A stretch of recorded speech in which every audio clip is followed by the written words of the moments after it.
মিষ্টি খেয়ে নামা যায় না? মিষ্টি পরে, নাটকের পরে মিষ্টি খেতে?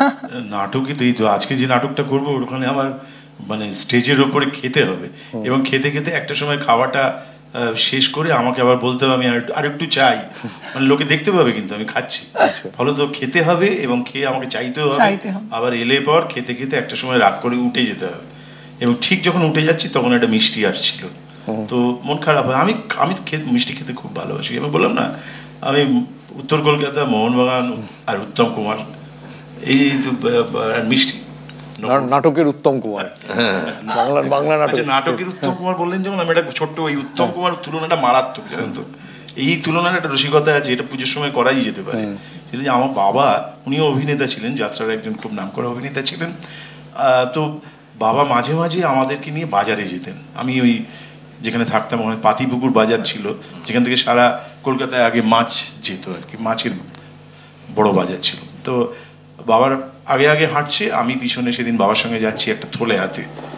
এবার বাবা প্রচুর মাছ টাছ কিনবেন, জিনিসপত্র কিনবেন, যাচ্ছেন, মাছ টাছ সাজিয়ে বিক্রেতারা বসেছে, একজনকে ছাড়িয়ে চলে যাচ্ছেন গটগট করে, তখন সেই বিক্রেতা মাছ যিনি বেচছেন তিনি চিৎকার করে বাবার নাম ধরে ডাকছেন, অবাদা, ও অবাদা, কি চলে যাচ্ছেন, তা দেখুন, তাকিয়ে দেখুন। উনি আসলে অনেকগুলো মানে পাবদা মাছ এনেছেন, আমাদের সময় পাবদাটা তখন খুব ভালো মাছ ছিল, বড় বড়, বলে তাকিয়ে দেখুন শোয়ানো উত্তম কুমার। মানে মানুষ উত্তম কুমারকে কিসে কিসে যে তুলনা করেছে, তাই আমাকে ওরকম শোয়ানো উত্তম কুমার করবেন। আচ্ছা, যুগের কাছে একটা স্পেসিফিক একটা অনুরোধ আছে, সেটা হচ্ছে যে এই মানে হতচ্ছাড়া বসগুলোর জন্য গান শুনলাম, প্রেমিকার তীব্র অপছন্দের বাবা, মানে মুকরি জাতীয়, এদের জন্য কোনো গান আছে? একটা সময় তো থাকে যে আমরা থতমত খেয়ে থাকি, আমাদের ছোটবেলাগুলো থতমত খেয়ে থাকে, কি বলতে হবে বা কি বললে কি তার রিয়াকশন দিতে হবে সবটা জানা থাকে না। তো কথা আস্তে আস্তে ফোটে, আমরা নিজেদেরকে আস্তে আস্তে গ্রুম করি, আমরা অল্প অল্প করে কথা জমাই। তো এরকম একটা গান তৈরি হয়েছিল যে অনেকগুলো কথা যেগুলো বলতে পারিনি বা ইয়ে করতে পারিনি, সেইগুলোকে দিয়ে একটা গান বানিয়েছিলাম। সেই গানটার নাম হচ্ছে বলতে পারছি কই।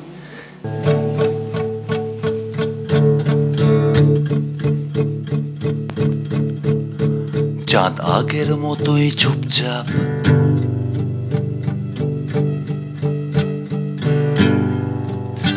ফুল আগের মতোই হলদে,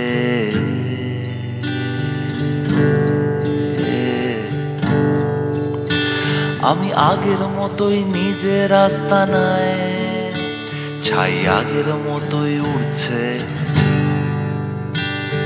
দুধ ছাই মেখে ঘুরছি,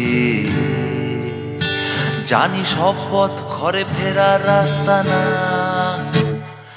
ঘুরপথ হয়ে যাচ্ছে, ছায়া পিছু পিছু হাঁটছি, ভাবি তুমি তো সেখানে থাকবে অবশ্যই, স্বপ্নের খোলা জানলায় দু ঠোঁটের ফাঁকে পেন্সিল, কিন্তু তোমায় দেখতে পাচ্ছি কই না, না না না না না,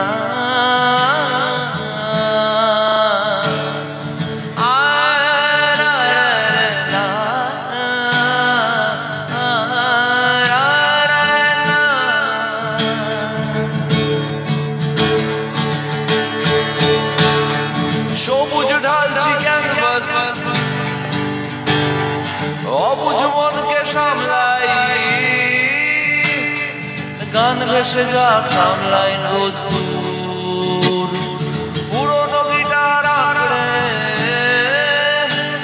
এই আঙুল ভাবছে ধরবে, প্রেয়সীর হাত ছুঁয়ে যাওয়ার দূর, অসহায় কিছু হয় না, শব্দ নোড় বিষ ফুল, আটকানো সব ছিটকিনি খুলবই, তোমার বাড়ির সামনে বেহায়ায় গান গাইছি, তুমি পাঁচতলা থেকে শুনতে পাচ্ছ কই না না না না না না।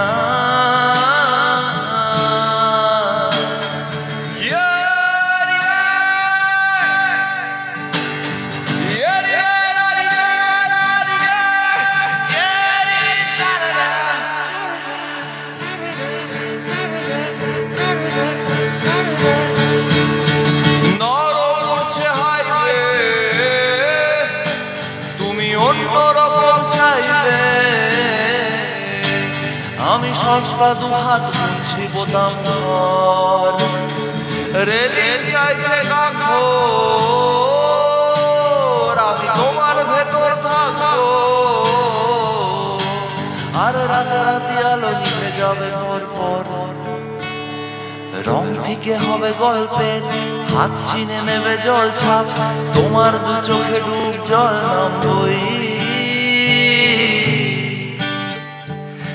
দুঠোঁট যখন চুপচাপ এত ভালোবাসাবাসি ভাবছি কিন্তু